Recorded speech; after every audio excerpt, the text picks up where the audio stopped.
मेरे YouTube page astro Naresh पर आपका स्वागत है। नमस्कार, मैं हूं नरेश कुमार और बात हो रही है शनिदेव के गोचर की। शनिदेव ने 17 जनवरी को कुंभ राशि में गोचर करना शुरू किया है और उसके बाद से बहुत सी राशियां जो हैं उनके ऊपर इसका प्रभाव पड़ना शुरू हुआ है।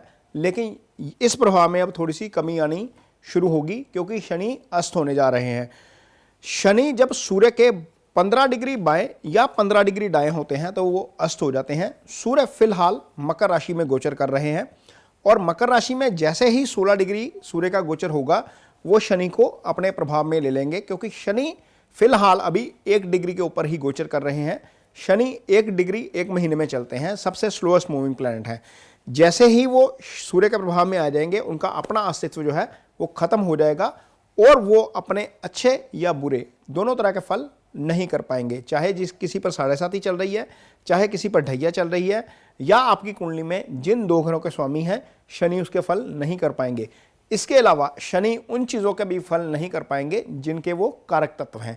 शनि जो उनके कारक तत्व हैं, शनि दुख के कारक हैं, शनि आलस्य के कारक हैं, शनि दरिद्रता के कारक हैं और शनि कर्म के कारक हैं और शनि न्याय के भी कारक हैं। तो इसका मतलब यह है कि ना तो वो अपने कारक तत्वों का फल कर पाएंगे प्रॉपरली, ना उन 2 घरों का फल कर पाएंगे जो घर आपकी कुंडली में शनि के लॉर्डशिप वाले हैं। यानी मान लीजिए आपकी कुंडली यदि मेष राशि के है तो 10वां और 11वां घर शनि का होगा, उनके फल नहीं हो पाएंगे और ना ही शनि 7.5 या ढैया में वो फल कर पाएंगे जिसके लिए वो जाने जाते हैं। तो अगले एपिसोड्स में हम ये जानने की कोशिश करेंगे कि आपकी राशि के ऊपर अस्त शनि का क्या असर रहेगा, क्योंकि शनि अब 5 मार्च तक अस्त रहेंगे।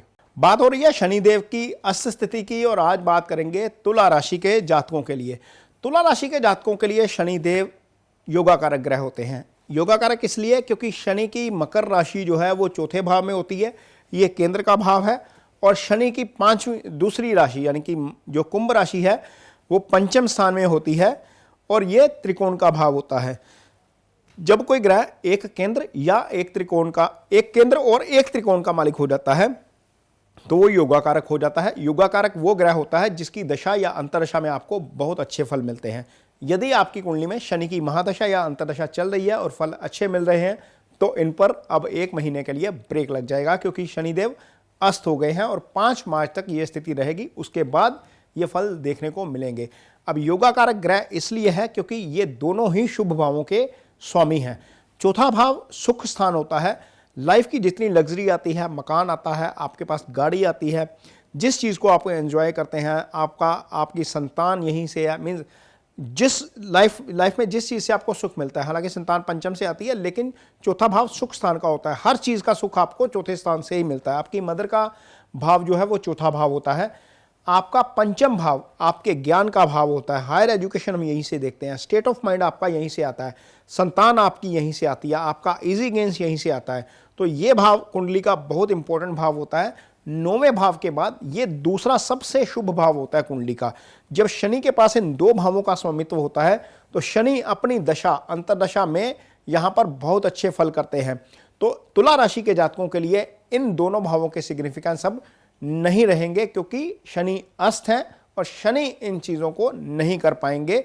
यानी कि यदि आप प्रॉपर्टी खरीदने का प्लान कर रहे हैं, यदि आप कार खरीदने का प्लान कर रहे हैं, यदि आपकी मदर की हेल्थ को लेकर कोई इशू चल रहा है, यदि कोई आप ऐसी लग्जरी खरीदने का प्लान कर रहे हैं जो आपको सुख देती है, यदि आप संतान की प्लानिंग कर रहे हैं, यदि आप हायर एजुकेशन के लिए प्लान कर रहे हैं, यदि आप कोई ऐसी इन्वेस्टमेंट प्लान कर रहे हैं जिसके ऊपर आपको इजी रिटर्न चाहिए, तो ऐसा 5 मार्च तक नहीं करना चाहिए, क्योंकि इस भाव के स्वामी अस्त हैं। ये सारे सिग्निफिकेंस आपको फल नहीं दे पाएंगे।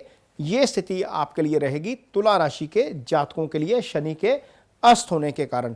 अब शनि की दृष्टि कहाँ कहाँ पड़ रही है? अब शनि की दृष्टि पड़ रही है 7म भाव के ऊपर। जब 5म में शनि बैठते हैं तो तीसरी दृष्टि से 7म भाव को देखते हैं।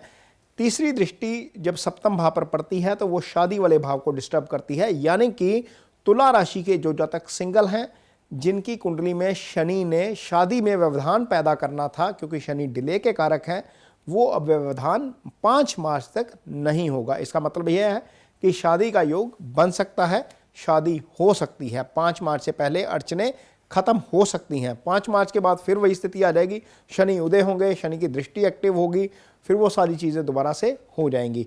अब शनि की 7वीं दृष्टि जो पड़ रही है वो पड़ रही है आपकी कुंडली में 11वें भाव के ऊपर। 11वां भाव क्या होता है? 11वां भाव कुंडली में बहुत अच्छा भाव होता है, क्योंकि यहां से आपकी आय देखी जाती है। जब हम फिजिकल स्टेट में हैं, यानी कि आप शारीरिक रूप में हैं, तो कुंडली का 11वां भाव ही आपको सब कुछ देता है। आपकी इच्छाओं की पूर्ति यहीं से होती है।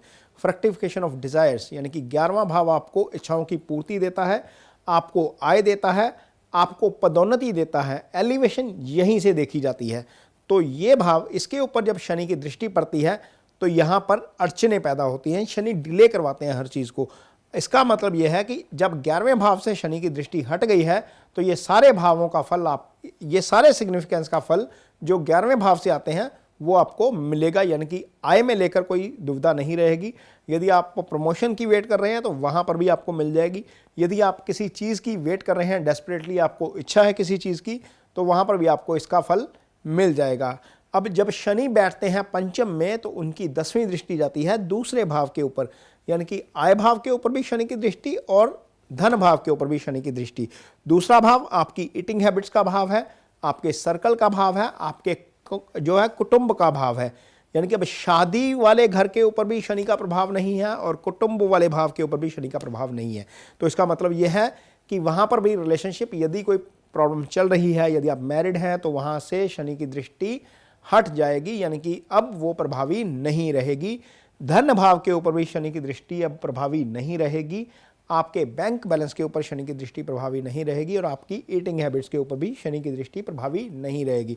यानी कि यदि आप किसी ऐसी आदत से परेशान हैं जो आपकी ईटिंग से संबंधित है, कुछ लोगों को अल्कोहल की प्रॉब्लम होती है, कुछ को स्मोकिंग की प्रॉब्लम होती है, कुछ नॉन वेज छोड़ना चाहते हैं, तो कोशिश करिए कि 5 मार्च से पहले ये फैसला कीजिए कि मुझे ये काम नहीं करना है। तो हो सकता है कि ये संभव हो जाए कि 5 मार्च से पहले आपकी ये वाली आदतें छूट जाएं, क्योंकि यहाँ पर शनि अब प्रभावी नहीं रहेंगे। तो ये तो तुला राशि के जातकों के लिए शनि देव के अस्त होने का असर रहेगा। ये एपिसोड आपको कैसा लगा, इस पे मुझे अपनी राय ज़रूर दीजिए, कमेंट ज़रूर कीजिए, इसको शेयर ज़रूर कीजिए और यदि आप पहली बार आए हैं चैनल पे तो इसे सब्सक्राइब जरूर कीजिए। इसके साथ ही मुझे दीजिए इजाज़त। नमस्कार।